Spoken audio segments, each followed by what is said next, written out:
paz seja convosco. Você gosta de dinheiro? Eu gosto. Você trabalha para poder tê-lo? Eu também. Você projeta algo para melhorar sua renda, estabilizar suas finanças? Eu também faço isso. Mas o que nós não podemos é, ao ter, perder-se em ganância, ou em não ter, perder-se em frustração, em depressão. O que a Bíblia nos ensina sobre isso? No livro de Marcos, capítulo 10, e no livro de Lucas, capítulo 18, tem uma passagem muito rica nesse sentido.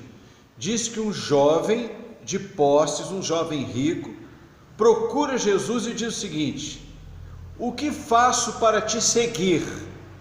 Jesus, conhecendo o coração e a mente daquele homem, como conhece a minha e a sua, disse para ele: venda tudo o que tem, dê aos pobres e me segue.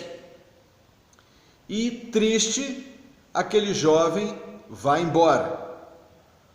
Os discípulos então olham para Jesus e Jesus diz o seguinte: como é difícil um rico entrar no reino de Deus.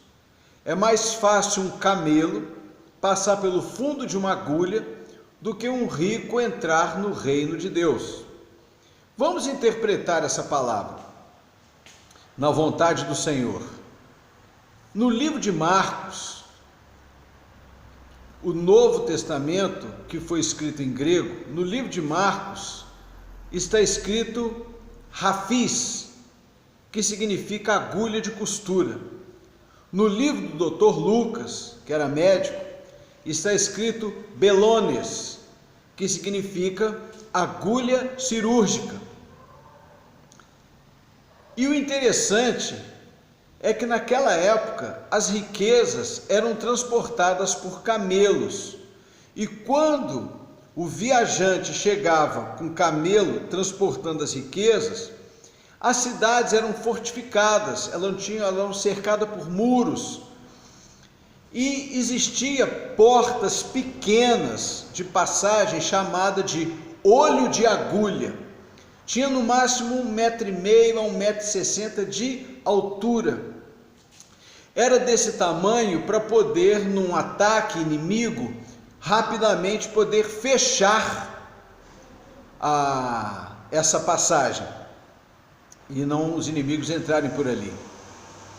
E aí o curioso é que quando o camelo chegava, o viajante primeiro tinha que tirar os baús que traziam, como por exemplo tapeçarias, prataria, né? Tinha que tirar porque não conseguia passar o camelo junto com aquelas riquezas.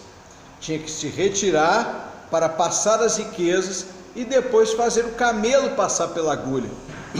O camelo já não levava aquilo que transportava, e além do mais tinha que puxá-lo, e ele que dobrava suas patas como se estivesse ajoelhando para passar pela agulha.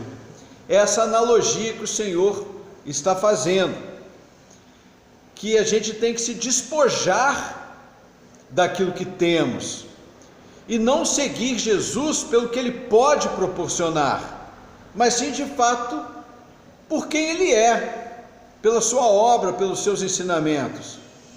A palavra diz que Deus, mesmo sendo pobre, mesmo sendo rico, se fez pobre, e que ele é o dono do ouro e da prata.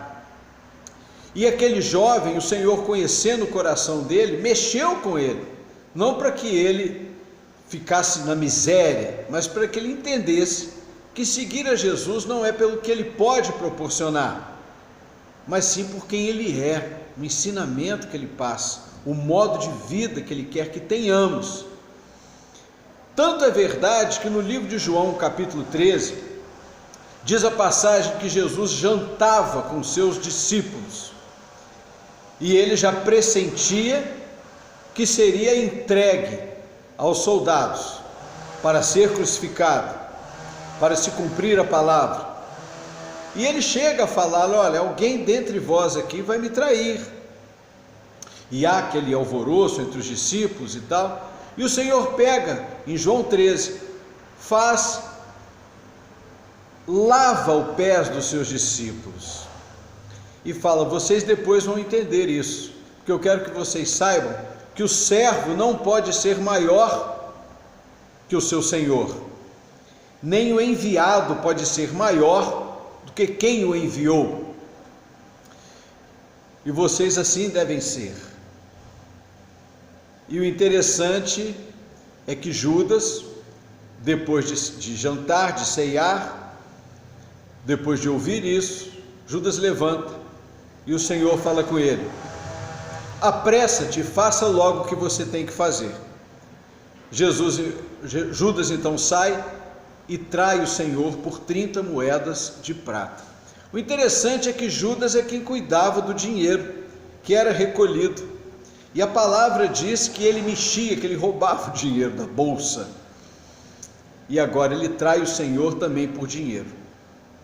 Coisa triste isso, não entender de fato quem Jesus é, para viver aquilo que Ele pode proporcionar, sem ganância.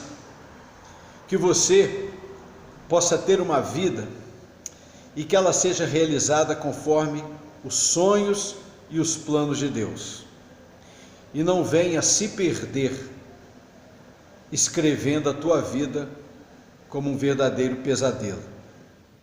Que você possa entender que fora do conhecimento da palavra, nós erramos e nos tornamos pobres. A riqueza maior é entender quem Jesus é e segui-lo, porque Ele nos sustenta e nos dá vitória para a glória do nome dele. Que Deus possa te abençoar em nome de Jesus.